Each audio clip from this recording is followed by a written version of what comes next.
Assalamualaikum warahmatullahi wabarakatuh. Hai semuanya, jumpa lagi bersama Smart Kiandra. Pada video kali ini, saya akan membuat kue putu ayu. Kue yang berasal dari Jawa Tengah ini memiliki bentuk unik, yaitu menyerupai bunga dan juga terdapat taburan parutan kelapa di atasnya. Kue ini memiliki tekstur yang sangat lembut seperti kue bolu pada umumnya, dan juga memiliki rasa yang manis dan gurih.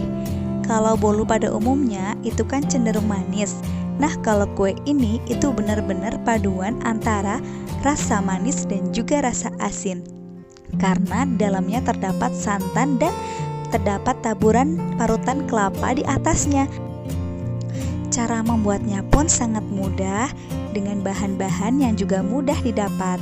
Yuk, kita buat sama-sama kue ini. Tonton terus videonya ya, jangan lupa di subscribe. Terima kasih.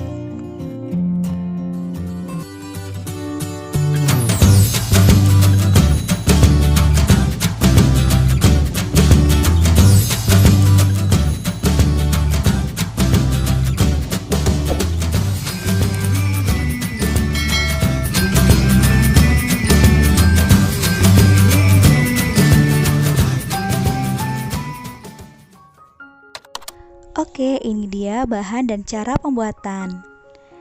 Yang pertama, ada 100 gram tepung terigu, ini setara dengan 10 sendok makan munjung ya.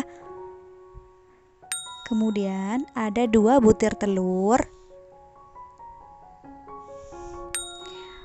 Lalu secukupnya parutan kelapa. Ini saya pakai setengah kelapa, mungkin kebanyakan, selera ya. Kemudian ada 5 sendok makan gula. Untuk gulanya boleh gula pasir, boleh juga gula halus. Saya pakai gula halus karena gula pasirnya lagi habis. Kemudian sepucuk garam. Nah, lalu saya tambahkan 100 ml santan.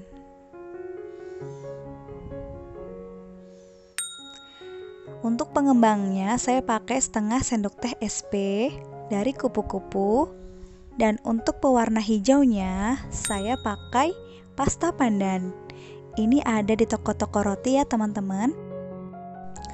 Oke, untuk langkah yang pertama kita akan kukus parutan kelapa ini. Namun sebelumnya saya akan taburi dengan sedikit garam supaya parutan kelapa ini tidak hambar ya rasanya. Tapi pastikan tangan kalian sudah bersih, sudah cuci tangan terlebih dahulu dengan sabun antiseptik. Nah, setelah dirasa sudah tercampur rata garamnya, ini bisa kita pindahkan ke dalam tempat yang anti panas yang bisa digunakan untuk mengukus. Kemudian ini kita kukus dan jangan lupa kita lapisin dengan kain yang bersih ya, serbet bersih. Seperti ini. Lalu kita mulai kukus parutan kelapanya terlebih dahulu. Langkah selanjutnya, siapkan wadah untuk adonan. Tambahkan dengan 2 butir telur.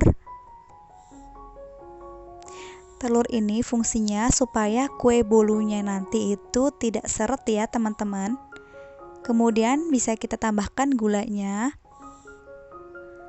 Lalu setengah sendok teh SP. Nah, adonan ini akan saya mixer dengan kecepatan tinggi sampai mengembang dan berwarna putih. Ini saya mixer pertama dengan kecepatan sedang terlebih dahulu. Kemudian kita ubah ke kecepatan yang maksimal ya. Nah, sampai putih seperti ini dan mengembang, bisa kita hentikan mixernya. Seperti ini ya teman-teman. Lalu kita bisa masukkan tepung terigunya, namun ini diayak dulu supaya teksturnya itu lebih lembut dan tidak bergerindil. Nah, setelah ini bisa kita aduk-aduk saja menggunakan spatula, centong, atau apapun. Ini kita aduk supaya tercampur rata adonannya. Kemudian bisa kita tambahkan dengan sedikit garam dan juga air santannya. Lalu kembali kita aduk-aduk supaya tercampur rata.